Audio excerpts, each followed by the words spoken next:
नमस्कार विद्यार्थी मित्रांनो, व्यंकटेश एज्युकेशन अँड संस्कृती आपल्या चॅनेलवर सर्वांचे सहर्ष स्वागत आहे। आजच्या व्हिडिओमध्ये आपण 18 फेब्रुवारी 2024 या दिवशी झालेल्या गणितच्या विषयाची उत्तरसूची आपण आजच्या व्हिडिओमध्ये सोडवून घेणार आहोत। व्हिडिओ सर्वांनी शेवटपर्यंत बघा, कारण यातील प्रत्येक प्रश्न आपण स्पष्टीकरणासह सोडवून घेणार आहोत। बघा, इथे आपल्याला पहिला प्रश्न विचारलाय, खालीलपैकी कोणत्या कोणाचे माप 360 अंशच्या 1/4 पटीपेक्षा कमी आहे। आता बघा, इथे हे 360 गुणिले 4 म्हणजे गुणाकार, मग 1/4 इथे भाग घालवा, 4 9 36 इथे 9, मग 90 एके 90 आला। आता आपल्याला विचारलं 90 पेक्षा कमी असते, मग 90 पेक्षा माप कुणाचं कमी असतं तर लघुकोण, पर्याय क्रमांक 3। पुढचा प्रश्न बघा, एका शाळेचा एकूण पट 1600 आहे। जर शाळेत 48% मुली असतील तर त्या शाळेतील मुलग्यांची संख्या किती? मग बघा, इथे एकूण पट किती आहे 1600, त्यापैकी 48% मुली आहेत आणि भागिले टक्क्यांच्या खाली आपण काय करतो 100 घेतो। या 2 शून्याला हे 2 शून्य गेले। आता या दोघांचा गुणाकार करायचा, या दोघांचा गुणाकार आला म्हणजे 16 गुणिले 48 बरोबर या दोघांचा गुणाकार आलेला आहे 768। एकूण पट किती आहे 1600, मग 1600 मधून 48% मुली म्हणजे 768 मुली आहेत। मग एकूण विद्यार्थ्यांच्या संख्येतून 768 जर आपण वजा केले तर वजाबाकी येते 832। मग मुलग्यांची संख्या किती आहे तर 832, पर्याय क्रमांक 2। पुढचा प्रश्न बघा, जोसेफने 12 रुपये 50 पैसे दराने 2 पेन व 5 रुपये 25 पैसे दराने 5 सिस पेन्सिल विकत घेतल्या, तर जोसेफने एकूण किती रुपयांची खरेदी केली?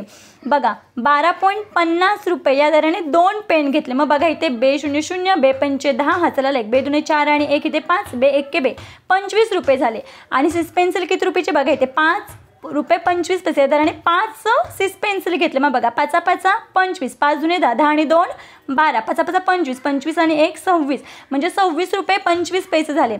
आता यांची एकूण टोटल विचारले की नाही आपल्याला, मग काय करायचं, हे 26 रुपये 25 पैसे आणि हे 25 रुपये, ते काही नाही म्हणजे 0, यांची बेरीज करूया। हे 25, 6 आणि 5 11 हाताला लेख, 2 आणि 2 4 आणि 1 5, 51 रुपये 25 पैसे। मग 51 रुपये 25 पैसे कुठे आहे तर पर्याय क्रमांक 2। पुढचा प्रश्न बघा, बघा इथे अपूर्णांक दिलेला आहे, हे 1 2 3 एकूण भाग आहे 3, त्याच्यापैकी एक भाग रंगवलाय आणि इथे बघितलं तर एकूण भाग आहेत 7। बघा, 7 भागापैकी रंगवलेले भाग आहेत 3 अधिक हे भाग आहेत एकूण 4 आणि 4 पैकी 3 भाग रंगवलेत। आपल्याला माहिती आहे, जोपर्यंत छेद समान होत नाही तोपर्यंत काय करू शकत नाही, बेरीज करू शकत नाही। मग आधी या दोघांचं कंपॅरिझन करायचं। मग 3च्या पड्यामध्ये 7 आहेत का नाही आहेत, मग आपण काय करायचं, 3ला जर 7 ने गुणलं, बघा 3ला 7 ने गुणलं, खाली छेदाला जर 7 ने गुणलं तर वर अंशाला पण 7 ने गुणायचं। मग बघा, 7 एके 7, 3 7 21 अधिक याला सुद्धा काय करायचं, बघा या दोघांना या अंशाने या छेदाने गुणायचं, या दोघांना याच्या छेदाने गुणायचं। मग बघा, या पद्धतीने आपण जर छेद समान करून घेतलं तर 7/21 अधिक 9/21, म्हणजे या छेद समान आहे म्हणून एकदाच लिहायचं, 7 अधिक 9 बरोबर 16/21। आता पुढचं 3/7, मग आता या दोघांचं कंपॅरिझन करायचं। आता बघा, यांचा छेद समान होण्यासाठी काय करायचं आहे, 16/21ला 4 ने गुणायचं, वर पण 4 ने, अंश आणि छेद अधिकचे इथे अधिक 3/4 या दोघांना याच्या छेदाने म्हणजे 21 न गुणायचं। मग 16 चौक 64 आणि बघा 21 चौक 84। आता बघा, 21 त्रिक 3 एके 3, 3 दुणे 7 63 आणि 21 चौक 84। आता इथे बघा, हे दोन्ही सेम आहेत। बघा, हे छेद सेम आहे, छेद एकदाच लिहून घ्यायचं आहे। 4 आणि 3 7, 6 आणि 6 12, 127/84। बघा, इथे 127/84 कुठे आहे, पर्याय क्रमांक 1 मध्ये। पुढचा प्रश्न बघा, 2 सहमूळ संख्यांचा सामायिक अवयवाची दुप्पट टिंबटिंब असते। बघा, 2 सहमूळ संख्यांचा सामायिक अवयव कोण असतो तर 1 असतो। मग 1 ची जर आपण दुप्पट केली तर काय 2, मग इथे उत्तर आहे पर्याय क्रमांक 4 2। पुढचा प्रश्न बघा, 31 आणि 32 साठी आपल्याला चित्ररूप माहितीचं दिलेलं, त्या आधारे आपल्याला प्रश्नांची उत्तरं शोधायची आहेत। बघा, इथे प्रमाण सगळ्यात महत्त्वाचं, एका झाडाच्या चित्रासाठी 20 झाडे आहेत। आता प्रश्न बघूया, साधना विद्यालयापेक्षा ज्ञानदा विद्यालयाने किती झाडे जास्त लावली? मग साधना विद्यालयाने बघा 1 2 3 4, मग इथे काय करायचं आहे, 40 किती आहेत ते 4, पण एका चित्रासाठी 20 म्हणून मी इथे काय 4 दुने 8 80 आणि ज्ञानदा विद्यालयाने लावलेत 5, मग 5 गुणिले 20 बरोबर किती 100। मग कितीने जास्त कमी, मग 100 मधून 80 वजा केलं तर किती आले 20, मग 20 ने जास्त, मग इथे उत्तर आहे आपलं पर्याय क्रमांक 3। पुढचा प्रश्न बघूया, पुढचा प्रश्न बघा, वृक्षारोपण कार्यक्रमाअंतर्गत सहभागी शाळांनी एकूण किती झाडे लावली? तर एकूण झाडं आहेत 17. बघा एकूण झाडं आहेत 17, पण गुणिले एका झाडाचं चित्रासाठी 20 आहेत, म्हणून मग 17 गुणिले 2, मग 17 गुणिले 20, मग 17 दुने 34 आणि हा 0, म्हणजे एकूण झाडं किती आहेत? 340. पर्याय क्रमांक 2. पुढचा प्रश्न बघा, 8712. बघा इथे हे 8712 वजा 13,500. 13,500 म्हणजे 12,750. मग यांची बेरीज केली तर बघा 2, 6, 7 आणि 7 14, हाचाला लेख 8, 9, 10, 11, हाचाला लेख 2, किती आलं? 21,462. मग 21,462 पर्याय क्रमांक 1. पुढचा प्रश्न बघा, जोसेफने 2,000 रुपयांच्या 6 नोटा. आता एकदम व्हॅल्यू बघूया आपण. 2,000च्या 6 नोटा म्हणजे 6 दुने 12, 1 2 3 म्हणजे किती रुपये झाले? हे 12,000 झाले. काय सांगितलंय? 100 रुपयेच्या आणि 50 रुपयाच्या समान नोटा आहेत. आपल्याला 100 रुपयाची नोट काढायची. एक सोपी पद्धत सांगते, सगळ्यांना आवडेल. 100 आणि 50 ह्याच्या विचारल्यात ना नोटा, मग या दोघांची आपण बेरीज केली. मग 100 आणि 50 किती होतात? 150 होतात. मग मी इथे लिहून घेते 150. आता काय करायचं आहे? एकूण व्हॅल्यू किती आहे? 12,000 रुपये. मग 12,000ला 150ने काय करायचं आहे? भाग घालवायचा. बघा या शून्याला हे शून्य गेले, तर आता काय करायचं आहे? 12,000, मग आता 15 आणि हे 1200 राहिले. मग बघा 15 8 हे 120, बाकी आली 0. हा 0, 0ला 0चाच भाग लावतो. मग इथे किती आलं? 80. मग इथे काय? 100च्या पण 80 नोटा आणि 50च्या पण किती? 80 नोटा. बघा बरं तीच व्हॅल्यू होते का? 100 गुणिले 800 केलं तर बघा 8 1 8, 1 2 3, 1 2 3, 8 पंचे 40, 1 2 1 2. आता यांची बेरीज करूया. बरोबर 12,000 येतात का? बघा बरं. बघा 8 आणि 4 12, मग बरोबर 12,000 आले. तीच व्हॅल्यू होती, तेवढीच रक्कम होती. मग आपल्याला विचारलं 100 रुपयांच्या किती नोटा? मग 100 रुपयाच्या किती नोटा? 80. पर्याय क्रमांक 3. 35वा प्रश्न, 3 2 5 0 8 हे अंक प्रत्येकी किमान एकदा वापरून 6 अंकी लहानात लहान विषम संख्या तयार करायची आहे. आधी आपण विषम संख्या तयार करून घेऊया. आपल्याला लहान अंक तयार करायचं आहे. मग लहान 0 लहान आहे, पण 0 आपण पहिल्यांदा लिहत नाही. दुसरी लहान संख्या आधी लिहितो. मी इथे 0. आता 1 2 3 4 5 हे तर 5च अंक आहेत आणि आपल्याला सांगितलं 6 अंक. मग आपण काय करतो? लहान संख्या सांगतात त्यावेळेस 5 संख्या देत, एक अंक कमी पडते, म्हणून जो लहान अंक आहे तोच डबल वेळा मांडायचा. त्याच्यानंतर इथे 3 5 आणि हे 8. बघा आता इथे 8 जर आपण ठेवलं तर ही समसंख्या होईल. आपल्याला कोणती पाहिजे? विषम. मग या संख्यांची काय करायची? अदलाबदल. म्हणजे संख्या कोणती तयार होते? 200 आणि इथे 8वर 5. बघा बरं आता विषम संख्या झाली. मग आता विचारलं आपल्याला एकक आणि शतक संच. एकक स्थानी आहे 5 आणि एकक दशक शतक स्थानी आहे 3. मग 3 गुणिले 5 यांचा गुणाकार करायचा. 3 5 15. 15 कुठे आहे? पर्याय क्रमांक 3 मध्ये. म्हणून आपल्या या प्रश्नाचं उत्तर आहे पर्याय क्रमांक 3 15. पुढचा प्रश्न बघूया.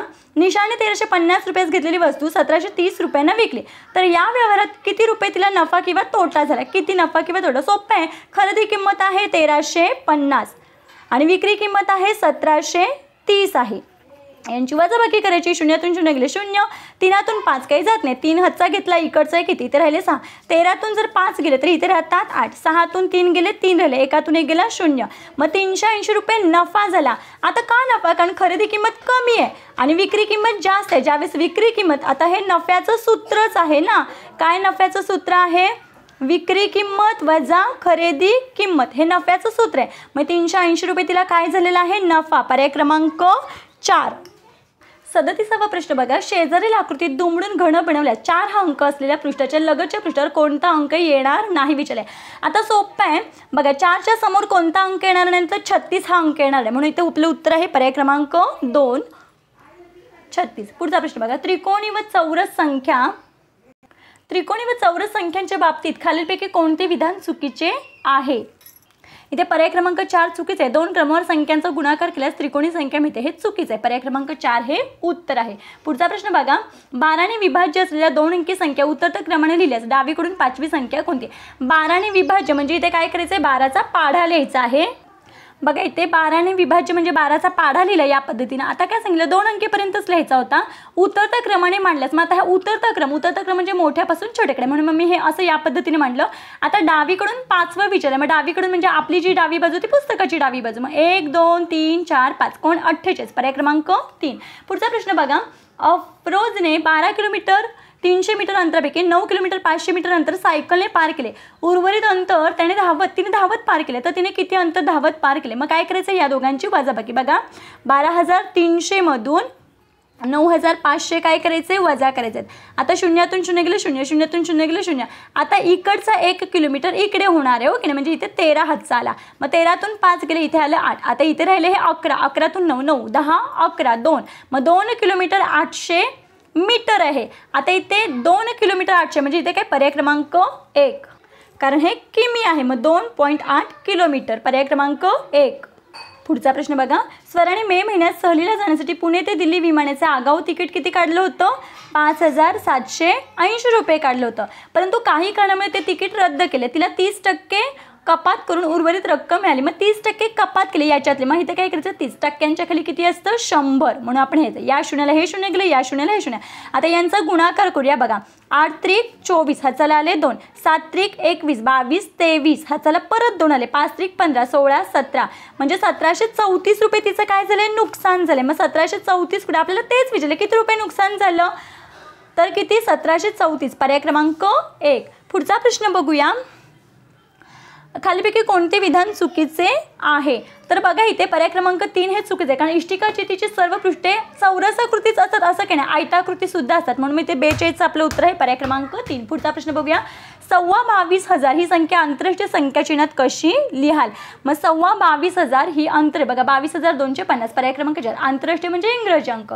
आता हाच प्रश्न बघा पुढचा. खालील आकृतीची परिमिती किती सेमी आहे? आता बघा हे एकूण मीटर आहे 6, हे आहे 2, मग हे आहे 4, हे 2, परत हे सुद्धा 2, हे पण 2, हे पण 2, हे पण 2, 2, 2, हे पण 2, 4, 2, कारण हे आहे तेवढंच आहे. आता या सगळ्यांची जर आपण बेरीज केली तर या सगळ्यांची बेरीज येते 36 सेमी, पर्याय क्रमांक 2. पुढचा प्रश्न बघा. दिलीपने 35,900 रुपयांना एक मोटरसायकल खरेदी केली. तिच्या दुरुस्तीसाठी 3,780 रुपये खर्च केला. काही दिवसांनी दिलीपने ती मोटरसायकल 40,750 रुपयांना विकली. तर या व्यवहारात त्याला किती नफा झाला? बघा घेतली कितीला होती? 35,900ला. पण मला सांगा आपण जो खर्च करतो तो सुद्धा आपलाच असतो, की नाही? मग 3,780 रुपये हा खर्च सुद्धा ॲड करायचा. मग बघा 0 हे 8, 9 आणि 7 16, हा चला 5 आणि 3 8, 8 आणि 1 9 म्हणजे 3,009. बघा 39,680 रुपये एकूण खर्च पडला त्या सायकलचा. विकले कितीला? 40,750ला. म्हणजे ही खरेदी किंमत होती आणि ही विक्री किंमत आहे. मग विक्री किंमतीमधून खरेदी किंमत वजा करूया, 39,680. आता जर आपण यांची वजाबाकी केली तर बघा यांची वजाबाकी येते 1,070. मग 1,070 रुपये त्याला काय झालेलं आहे? नफा, पर्याय क्रमांक 1 हे आपल्या प्रश्नाचं उत्तर आहे. पुढचा प्रश्न बघूया. एका स्वस्त धान्याच्या दुकानात 85 पोती गहू, 50 पोती तांदूळ आणि 15 पोती तूर डाळ विक्रीसाठी आले. जर प्रत्येक पोत्यात 40 किलोग्राम धान्य असेल तर त्या स्वस्त धान्याच्या दुकानात एकूण किती किलोग्राम धान्य विक्रीसाठी आले? बघा गहू एवढे, मग प्रत्येक पोत्यामध्ये 40 किलोग्राम धान्य, म्हणून मग याला काय करायचं आपण? या 40ने गुणायचं आहे. मग 85 गुणिले 40 केलं तर किती येते? 3,400 रुपये. आणि 50 गुणिले 40 केलं तर यांचा गुणाकार येतोय 2,000 रुपये. या दोघांचा गुणाकार केला तर येते 600 रुपये, 600 किलो. मग आपल्याला विचारलं एकूण किती धान्य विक्रीसाठी आलं? मग बघा यांची बेरीज 6 आणि 4 10, चला 1 3 आणि 3 6, मग 6,000 हे किलोग्रॅम आहे. मग 6,000 किलोग्रॅम कुठे आहे? तर बघा इथे पर्याय क्रमांक 3 मध्ये. म्हणून आपल्या या प्रश्नाचं उत्तर आहे पर्याय क्रमांक 3. पुढचा प्रश्न बघा. खालील अपूर्णांकांच्या जोड्यांमधील चौकटीत किंवा यापैकी कोणते चिन्ह योग्य ठरेल? आता इथे बघा इथे 3/4 आहे, इथे 6/8 आहे आणि इथे 7/9 आहे. जोपर्यंत छेद समान होत नाही तोपर्यंत आपल्याला लहान मोठेपणा कळणार नाही. मग आधी छेद समान करून घेऊया. बघा 4ला जर आपण 2 ने गुणलं तर 8 येतं, म्हणजे छेद समान होतं. मग बघा इथे 3 गुणिले 2 आणि 4 गुणिले 2, कारण अंश छेदांना आपण सेम ह्याने गुणतो. मग बघा 3 दुने 6 आणि हे 4 दुने 8. मग इथे पण किती व्हॅल्यू आली? 6/8 आले आणि हे सुद्धा किती आहे? 6/8 आहेत. म्हणजे दोन्ही व्हॅल्यू कसे आहेत? तर समान आहेत. मग इथे काय हे चिन्ह येणार आहे या दोघांच्या मध्ये. आता यांची आणि यांची कंपॅरिझन, मग 6/8 आणि इथे 7/9. आता बघा काय करायचं? या दोघांना याने गुणायचं आहे. बघा 6 9 आणि 8 9 मध्ये ब्रॅकेटच ठेवते मी इथे, आणि या दोघांना याने गुणायचं म्हणजे दुसऱ्याच्या छेदाने, कारण छेद समान केल्याशिवाय आपण बेरीज वजाबाकी किंवा लहान मोठेपणा ठरवू शकत नाही. आता बघा 6 9 54, 9 72 आणि इथे 7 8 56 आणि 9 72. मग इथे काय आलं? 54 आणि इथे आलेलं आहे 56. मग याच्यापेक्षा ही संख्या मोठी आहेत, म्हणून मग इथे चिन्ह कोणते येणार आहे? तर हे चिन्ह. मग हे बघा बरोबर आणि हे चिन्ह कुठे आहे? तर पर्याय क्रमांक 4 मध्ये. म्हणून आपल्या या प्रश्नाचं उत्तर आहे पर्याय क्रमांक 4. पुढचा प्रश्न बघा, दिलेल्या विधानांपैकी चुकीचे विधान कोणते? मग याच्यामध्ये बघा, कोणत्याही विषम संख्येने गुणले असता उत्तर समसंख्या मिळते, हे विधान चुकीचं आहे, कारण उत्तर विषम संख्याच येते. पर्याय क्रमांक 2. पुढचा प्रश्न बघा, रोशनीला नागपूर ते वर्धा या प्रवासासाठी 1 तास 30 मिनिटे लागली. 15 मिनिटांची विश्रांती घेतली. हे 15 मिनिटं आपण नंतर ॲड करूया. आणि वर्धा ते यवतमाळ हा प्रवास 1 तास 50 मिनिटं असा झाला. तर विचारले ती सकाळी 10 वाजता नागपूरहून निघाली असेल तर यवतमाळला किती वाजता पोहोचेल? मग बघा, आधी आपण यांची बेरीज करूया. 0 हे 80, 1 आणि 1 2, आणि हे 15 मिनिटांची विश्रांती पण याच्यामध्ये ॲड करूया. मग बघा, हे 5 आणि हे 9 आणि हे 2 तास. आपल्याला माहिती आहे 60 मिनिटं असतात का? 60 मिनिटांपेक्षा जास्त मिनिटं नसतात, म्हणून मग हे 95 मधून हे 60 मिनिटं वजा करायचे. हे पॉईंट आहेत. मग इथे 5, 9तून 6 गेले ते 3, आणि हे जे 60 मिनिटं वजा केले तो इथे एका तासामध्ये कन्वर्ट करायचं, कारण 2 आणि 1 हे किती? 3 तास 35 मिनिटं.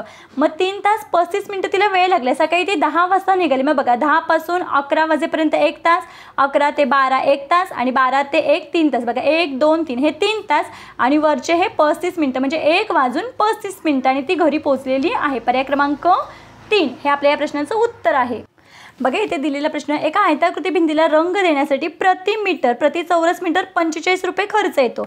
या दराने 2700 रुपये मजुरी द्यावी लागली. म्हणजे 2700 भागिले 45 करायचं, म्हणजे आपल्याला किती मीटर आहे ते कळेल. मग आता बघा, जर आपण 2700ला जर 45ने आपण जर भागलं तर आपलं उत्तर येतं 60, कारण 45 270 यांची गेली 0, हे वरून 0 खाली घेतला, 45 0 0 बाकी आली 0.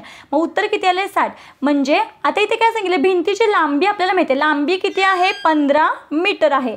आता मला सांगा, ही भिंत आहे, या भिंतीला असा मध्ये कलर द्यायचा. मग आपल्याला माहिती आहे मधल्या भागाचं जे मापन असतं त्याला क्षेत्रफळ आपण म्हणतो. मग इथे आयत आहे हो की नाही, मग आयताचे क्षेत्रफळ, आयताचं क्षेत्रफळाचं काय करायचं आहे? सूत्र वापरायचं. आयताचं क्षेत्रफळाचं सूत्र आहे लांबी गुणिले रुंदी. मग लांबी आपल्याला माहिती आहे, लांबी किती दिलेली आहे? 15, रुंदी माहीत नाही, पण आयताचं क्षेत्रफळ आपण काढून घेतलं, किती आहे? 60. इथे 15 गुणाकार आहेत, मग इकडे आल्यावर काय होणार आहे? 60 भागिले 15 बरोबर बी, म्हणजे बीड्थ म्हणजे रुंदी. मग 15 1 15, 15 2 30, 15 3 50, 15 चौक 60. मग रुंदी किती आली? 4 मीटर. पर्याय क्रमांक 4 हे आपल्या या प्रश्नाचं उत्तर आहे. पुढचा प्रश्न बघा, 12 किलोग्रॅम. 12 किलोग्रॅम म्हणजे 12,000 ग्रॅम, कारण हे ग्रॅममध्ये घेतले. मग 1350 ग्रॅम, 1350 ग्रॅम बेरीज करायची आहे.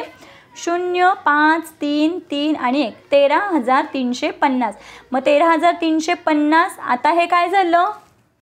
बघा, इथे ग्रॅम दिले आणि इथे किलोग्रॅम दिले, कारण हे 13 किलो 350 ग्रॅम आहे, म्हणून आपले इथे उत्तर आहे पर्याय क्रमांक 3.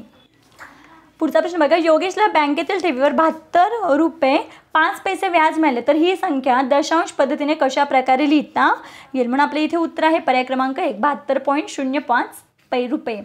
एका व्यापाऱ्याने 2500 प्रति क्विंटल दराने गव्हाचे 300 पोती घेतली. अतिवृष्टीमुळे त्यापैकी 70 पोती धान्य खराब झाले. उर्वरित गव्हाची पोती त्याने 2700 रुपये प्रति क्विंटल या दराने विकली. तर त्याला या व्यवहारात नफा किंवा तोटा किती झाला ते पण सांगायचं आहे. सोडूया आपण हा प्रश्न. बघा, इथे काय सांगितले? 2500 प्रति क्विंटल म्हणजे 100 किलोला 2500 रुपये. याप्रमाणे त्यांनी किती पोती घेतले? 300 पोती घेतल्यात. मग आपल्याला माहिती आहे 25 3 75, 1 2 3 4, 1 2 3 4 म्हणजे किती? 750,000 रुपये झाले एवढे. काय आता अतिवृष्टीमुळे 70 पोती खराब झाली. मग बघा, एवढी 300 पोती होती, त्यातली 70 पोती खराब झाली. मग काय करायचं? यांची वजाबाकी करायची. 0 10तून 7 गेले, ते 3 राहिले, 230 पोती शिल्लक राहिली. आता जी उरलेली पोती आहेत ना 230, ती त्यांनी कितीला विकले? तर 2700 रुपयांना विकलेली आहेत. मग डायरेक्ट आपण यांचा काय करायचं आहे? गुणाकार करायचा आहे. आपण यांचा गुणाकार करून घेऊया. मग एवढं आलेलं आहे. मग आता काय करायचं? या एकूण मधून ही रक्कम काय करायची? वजा करायची. मग बघा, 750,000 रुपये वजा 621,000 यांची जर आपण वजाबाकी केली, 10तून 1 गेला, 9 राहिले, 4तून 2 गेले, 2 राहिले, 7तून 6 गेले, 1 म्हणजे किती आलं? 129,000 रुपये तोटा झालेला आहे. म्हणजे इथे आपलं उत्तर आहे या प्रश्नाचं पर्याय क्रमांक 2. पुढचा प्रश्न बघा, कोल्हापुरातील पूरग्रस्तांच्या मदतीसाठी 5 सेवाभावी संघटनांनी अनुक्रमे बघा एवढीची मदत केली, तर एकूण किती रुपये मदत निधी जमा झाली? मग याचं उत्तर आहे, या सगळ्यांची बेरीज करायची. याचं उत्तर आहे पर्याय क्रमांक 4, 69,200 रुपये. पुढचा प्रश्न बघा, 3 दिवसीय नाट्य महोत्सवात नाट्य सभागृहाच्या 1250 आसनापैकी पहिल्या दिवशी 12%, दुसऱ्या दिवशी 10% आणि तिसऱ्या दिवशी 4% आसने रिकामी होती. तर 3 दिवसात एकूण किती आसने रिकामी राहिली. आधी आपण या टक्क्यांची बेरीज करूया. बघा 12 आणि 10 22, 22 आणि 4 26. मग इथे काय करायचं आहे, 1250 गुणिले 26 आणि छेद टक्क्यांच्या खाली 100 असतात. या शून्याला हे शून्य गेले. आता आपल्याला माहिती आहे बघा 5 दुने 10, 5 एके 5, 5 5 25. इथे बघा बे के बे बेत्रिक साम 15 गुणिले 23 राहिलं. बघा इथे 15 गुणिले जर आपण इथे 13 आहे, 15 गुणिले जर आपण 13 केलं तर याचं आपलं उत्तर येतं आहे 325. 325 आसनं रिकामी राहिली. पर्याय क्रमांक 3 हे आपल्या या प्रश्नाचं उत्तर आहे. पुढचा प्रश्न बघूया. पुढचा प्रश्न बघा, 15 मार्चला सोमवार आहे तर महिन्यात कोणता वार 5 वेळा येईल. आपल्याला माहिती आहे मार्च महिना 31 दिवसांचा आहे. 31 दिवसांचा जर महिना असेल तर 1 तारखेचा वार 29 तारखेला येतो, 2 तारखेचा वार 30 तारखेला येतो आणि 3 तारखेचा वार 31 तारखेला येतो. म्हणजे हे पहिले 3 जे वार आहेत तेच 5 वेळा येतात. आता बघा 15 तारखेला कोणता वार आहे, सोमवार आहे. आठवड्याचे वार 7 असतात. 15तून आपण 7 गेले 8 राहिले, आतातून 7 गेले 1 राहिले. म्हणजे 1 तारखेला 15 तारखेला सोमवार आहे तर 1 तारखेला सुद्धा कोणता वार आहे, सोमवारच आहे. मग बघा इथे 1 तारखेला सोमवार, 2 तारखेला मंगळवार आणि 3 तारखेला बुधवार आणि हेच 3 वार 5 वेळा येतात. आता इथे सोमवार मंगळवार पर्याय नाही पण बुधवार आहे म्हणून आपल्या या प्रश्नाचं उत्तर आहे पर्याय क्रमांक 2 बुधवार. पुढचा प्रश्न, एका वर्तुळाची त्रिज्या 7/2 सेमी आहे तर त्याचा व्यास किती. आपल्याला माहिती त्रिज्येच्या दुप्पट व्यास असतो. आता इथे बघा हे 7/2 आहेत. मग बघा बेत्रिक 6, 1 राहिला, इथे पॉईंट द्यायचा, इथे 0 घेतो, बेपंचे 10, बाकी आली 0. म्हणजे 7/2 म्हणजेच 3.5 ही त्रिज्या आहे. त्रिज्येच्या दुप्पट व्यास म्हणजे इथे गुणिले 2 किंवा 3.5 3.5 अधिक केलं तरी चालतं. मग बघा बेपंचे 10 चला 3 दुने 6, 6 आणि 1 7, पॉईंटचे येते पॉईंट म्हणजे 7 सेमी. मग त्या वर्तुळाचा व्यास किती आहे, 7 सेमी. पर्याय क्रमांक 4. पुढचा प्रश्न बघा, या संख्या उतरत्या क्रमाने लावल्यास त्यातील पहिली आणि उजवीकडून तिसरी असणाऱ्या संख्यांची बेरीज किती. बघा या संख्या उतरत्या क्रमाने लावलेल्या आहेत. आता विचारले पहिली म्हणजे ही संख्या आणि उजवीकडून तिसरी. मग उजवीकडून म्हणजे इकडून 1 2 3 म्हणजे ही, या दोन संख्यांची बेरीज करायची आहे. मग या दोन संख्यांची जर आपण बेरीज केली तर आपल्या या प्रश्नाचं उत्तर येते पर्याय क्रमांक 1 येते. कारण बघा इथे 1 आणि 1 इथे 2, इथे दुसरीकडे कुठे 2 1 नाही म्हणून इथे काय उत्तर 1 तरी सुद्धा आपण करायचं आहे. पुढचा प्रश्न, 15,200 मिली. बघा इथे 15,200 मिली वजा 13,530. बघा इथे 13,530 यांची जर आपण वजाबाकी केली तर वजाबाकी येते 1.670. मग 1.670 हे मिली आहे. मग आता इथे पॉईंट येणार कारण 1 लिटर 770 मिली. बघा 1 लिटर 670 मिली. पर्याय क्रमांक 3 हे आपल्या या प्रश्नाचं उत्तर आहे. पुढचा प्रश्न बघूया. आता आपल्याला इथे 3ची कसोटी, 3 ने निश्चेष भाग जाणारी संख्या विचारली. आपल्याला माहिती आहे 3ची कसोटी काय, दिलेल्या संख्यांची बेरीज करायची. जर त्या बेरजेला 3 ने भाग जात असेल तर पूर्ण संख्येला 3 ने भाग जातो. मग बघा इथे 2 + 3 + 5 + 2. मग 2 आणि 3 5, 5 आणि 5 10, 10 आणि 2 12. मग बघा 12ला 3 ने भाग जातो म्हणून मग या संख्येला सुद्धा 3 ने भाग जातो. पुढचा प्रश्न, 14/35 हा अपूर्णांक कोणत्या पर्यायाचा सममूल्य अपूर्णांक आहे. आता इथे बघा इथे मी संख्या लिहिते 14/35. बघा 7 दुने 14, 7 5 35 म्हणजे 2/5. कुणाचं उत्तर येते बघा, छेद समान आहे एकदाच लिहून घेतला, 3तून 2 गेले 1/7. ह्यांचं येते 7/5. यांची वजाबाकी 2/5 आणि यांची 7/7. मग 2/5 कुणाचं आहे, पर्याय क्रमांक 2चं. म्हणून आपल्या या प्रश्नाचं उत्तर आहे पर्याय क्रमांक 2. पुढचा प्रश्न बघूया. बघा प्रणवला बघा हे 24, 17, 300 एवढ्या रुपयाचा प्लॉट खरेदी करायचा आहे पण त्याच्याजवळ 7,12,300 7,12,300 रुपये आहेत. मग उर्वरित रक्कम त्याचं कर्ज घ्यायचं. मग त्याला किती रुपयाचं कर्ज घ्यावे लागेल. मग यांची काय करायची आहे, वजाबाकी करायची आहे. मग यांची जर आपण वजाबाकी केली तर उत्तर बघा किती येतं, 0 0 0. 7तून 2 गेले 5, 1तून 1 गेलं 0. आता 14तून येतं, ही इकडचा हातचा घेतो आपण, आपल्याला माहिती आहे 14तून 7 गेले 7 आणि 1. मग आपलं उत्तर आलं आहे 17,05,000. पर्याय क्रमांक 1. पुढचा प्रश्न बघा, 12 तास 18 मिनिटं वजा 6 तास 45 मिनिटं बरोबर किती. आता बघा 12 तास 18 मिनिटं वजाबाकी करायचे 6 तास 45 मिनिटं. आपल्याला माहिती आहे 18 मिनिटातून 45 मिनिटं वजा होत नाहीत. मग आपण इकडचा 1 तास इथे घेतला म्हणजे 60 मिनिटं झाले आणि हे 18 आपण याच्यामध्ये मिळवले. मग ह्यांची बेरीज किती येते 78. मग 78 मधून आपण जर 45 वजा केले तर बघा 8तून 5 गेले 3, 7तून 4 गेले इथे राहिले 3. आता ह्या 12 तासातले 1 तास तिकडे ढकलले म्हणजे इथे 11 तास. 11मधून 6 गेले इथे राहिले 5. मग आपले उत्तर किती आले? 5 तास 33 मिनिटं. मग 5 तास 33 मिनिटं पर्याय क्रमांक 2.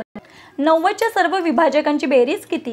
90चे विभाजक लिहून घेतले त्या सगळ्यांची जर आपण बेरीज केली तर आपली बेरीज येते 234. पर्याय क्रमांक 4. पुढचा प्रश्न बघा. दिलेले अपूर्णांक चढत्या क्रमाने मांडल्यास शेवटून दुसऱ्या अपूर्णांकाची दुप्पट किती? आता चढता क्रम म्हणजे बघा आपल्याला माहिती आहे अंश समान असेल त्यावेळेस उलट असतं. जो अपूर्णांक छोटा तो अपूर्णांक मोठा आणि जो अपूर्णांक मोठा तो अपूर्णांक छोटा असतो. म्हणजे ज्याचा छेद मोठा तो छोटा आणि ज्याचा छेद लहान तो मोठा. म्हणजे छेद अंश समान असल्यावर मग आपण या पद्धतीने आपण काय केलेलं आहे? चढता क्रम लावून घेतलाय. आता शेवटून दुसरा. मग शेवटून दुसरा आहे हा 1/4. मग याची दुप्पट 1/2. पर्याय क्रमांक 3 हे आपल्या या प्रश्नाचं उत्तर आहे. पुढचा प्रश्न बघा.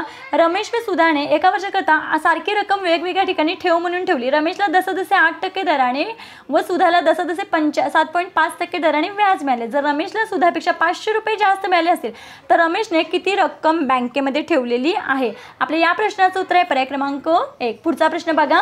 रिकाम्या चौकटीत येणाऱ्या योग्य उत्तराचा पर्याय निवडा.